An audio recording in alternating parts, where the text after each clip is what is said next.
Climate Podcast.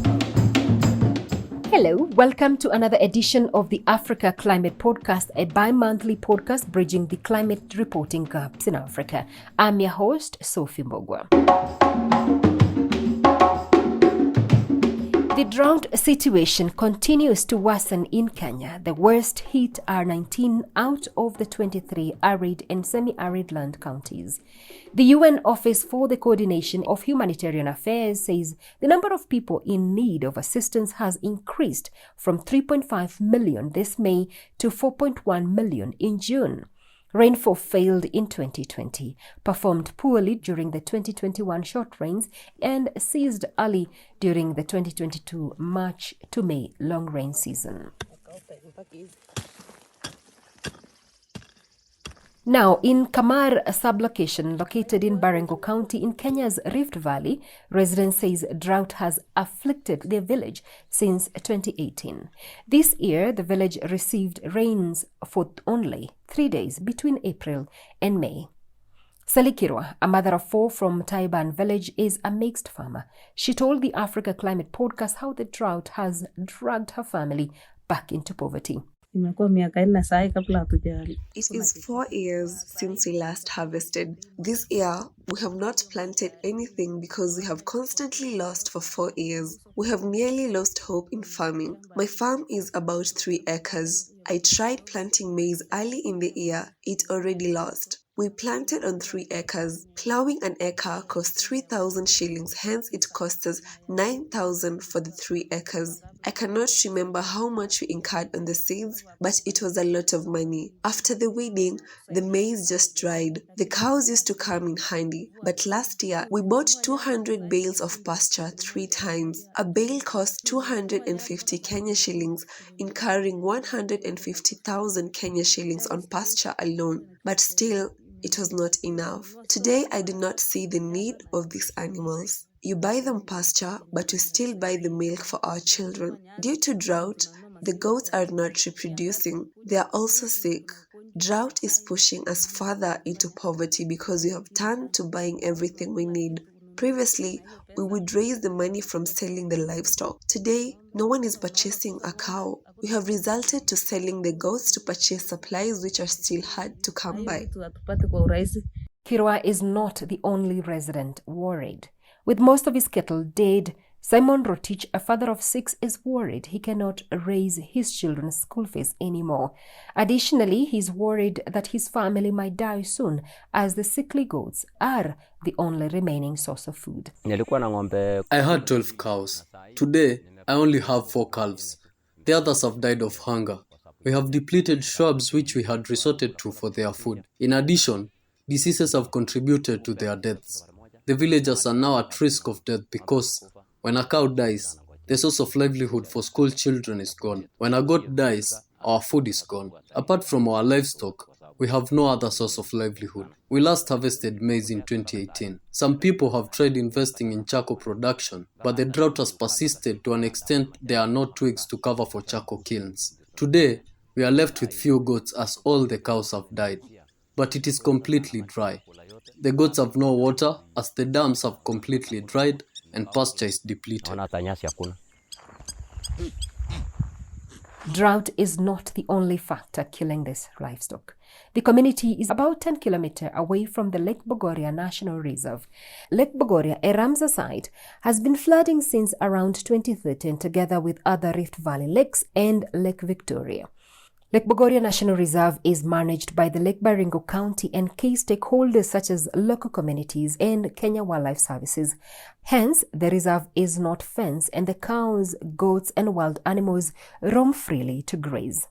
Rotich says since the lake waters started rising, the wild animals have increased in numbers, majority moving to private farms. As a result, sassafly and tick infections in cows and goats have increased since then. Since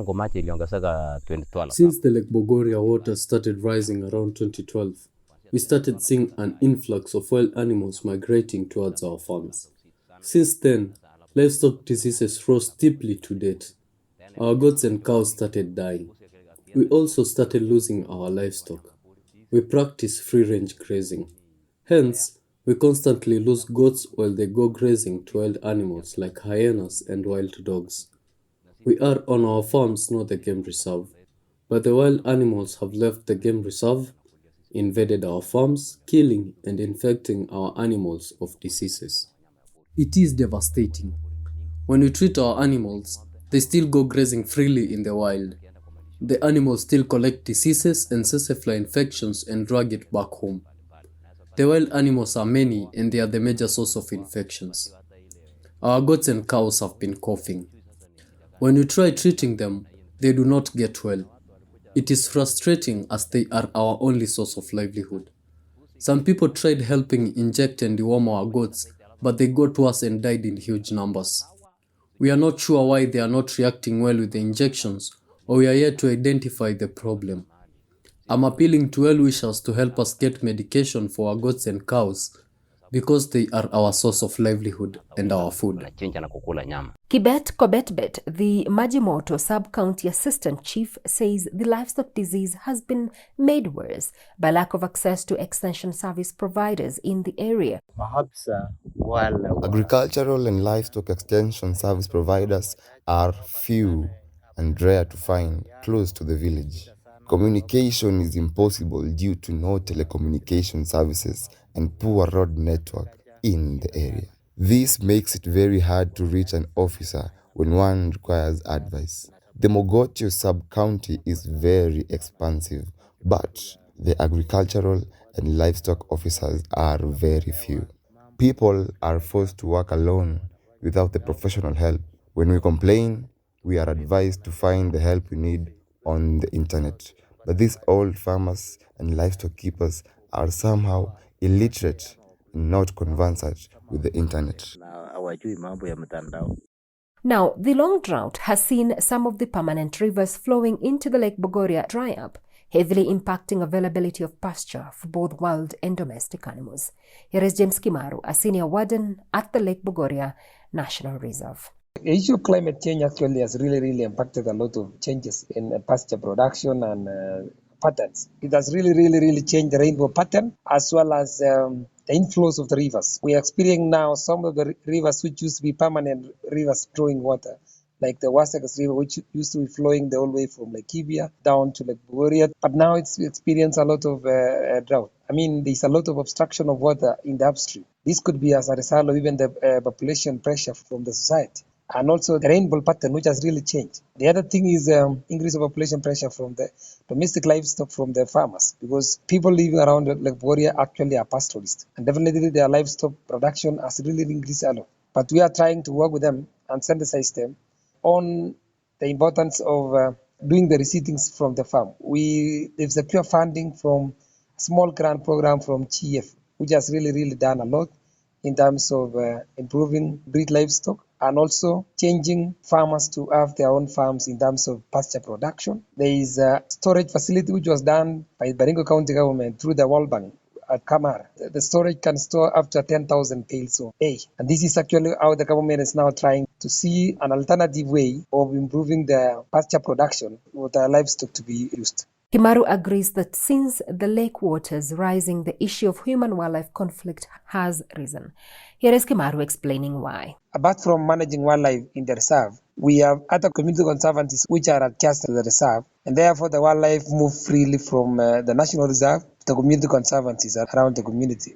And the community conservancies are owned by the community themselves in collaboration with management of the National Reserve Management Authority, because the Lake Bogoria Management Plan entails the conservation of wildlife inside and outside the protected areas. We all know that in the whole country, 70% of the wildlife are now living outside protected areas as compared with the national parks and national reserves. So community play a big key role in terms of conservation of wildlife outside the protected areas. And therefore, issues of human-wildlife conflict has arose as a result of displacement of other wildlife that actually live adjacent within the lakes. This is simply because when the rising water levels has increased, some of the spaces where the wildlife used to live are actually now under the water. So this is actually a significant which has really impacted habitat of the wildlife, even the birds. As a result, water quality has also impacted on changes because Like now, like Bogoria, we can experience some crocodiles which used not to be there. The hippopotamus, which is now at Lake Bogoria, used not to be there, but that's really, really impacted on the issues of human-wildlife conflict,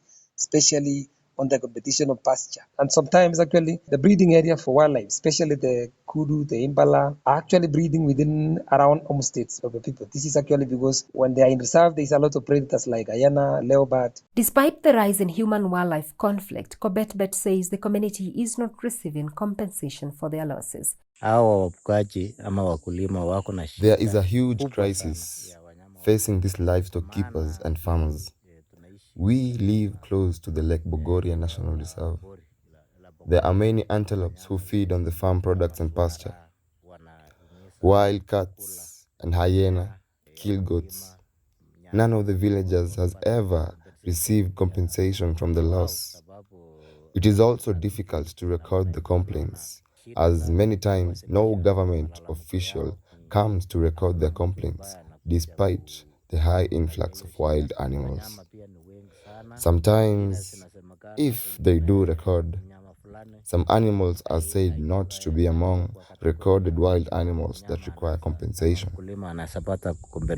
Early this year, the Kenyan Parliament revealed that the Kenya Wildlife Services, KWS, owes victims of human-wildlife conflict 2.6 billion shillings in outstanding compensation claims dating as far back as 2017.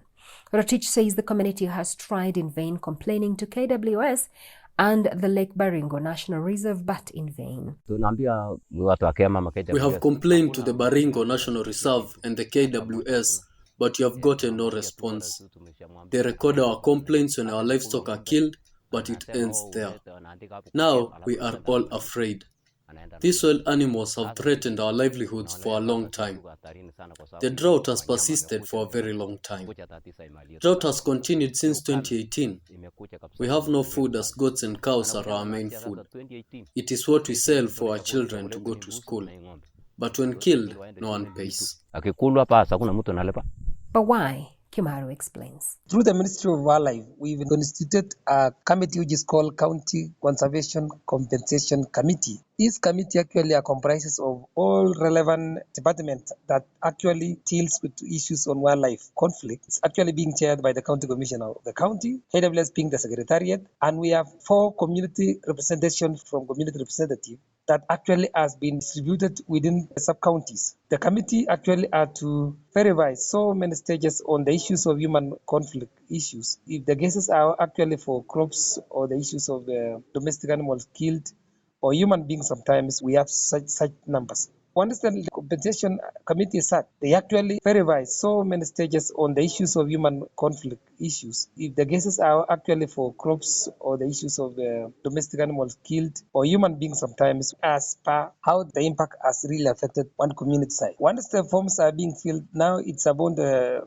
county to submit the national office for the treasury to make the payment. So one of the key challenges is actually the delay of payment from the treasury. But at the county level, we normally finish the process. Last year, we made some payment, which we've actually done up to around 2016 from 2013. A lump sum of around 29 million was actually compensated in Baringo, which were distributed all county, starting from the snake bite up to the crop damage. The only problem is that the process and the delay of disbursement funds from the treasury. When disasters strike, women left with responsibility to care for the small goats and children bear the brunt.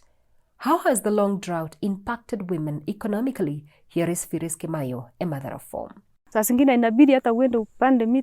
times, one is forced to go climbing on trees to find some green leaves to feed the cows. After that, you must follow the goats left to roam to check if they've had something to eat. Then, you must find them drinking water. As if that is not enough, the children are waiting for you at home. Drought has left us no time as women to earn a living. One is forced to be out of the house by 5 a.m. to ensure all these duties are taken care of. You are basically up and down the whole day. Today, getting 1 shilling is almost impossible as all our merry-go-rounds have stopped. Women are struggling. We are no longer affording the monthly sanitary towels. You resort to selling chicken to afford at least 1 packet, but sometimes you sell and deplete the chicken too. Women are barely surviving. At times, one cannot even afford purchasing bathing soap, as we no longer have the time to earn a coin.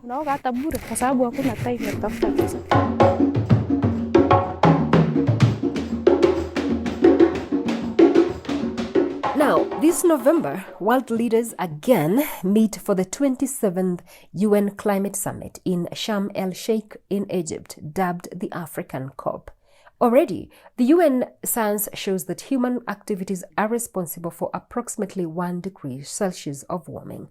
However, the African communities contributing less than 4% of global warming are among the worst hit by the climate change crisis. Last month in June, during the Bonn German Media Climate Summit, countries from the global south, representing 6 out of 7 people on the planet, were united in their plea for funding to help them recover and rebuild in the aftermath of climate disasters.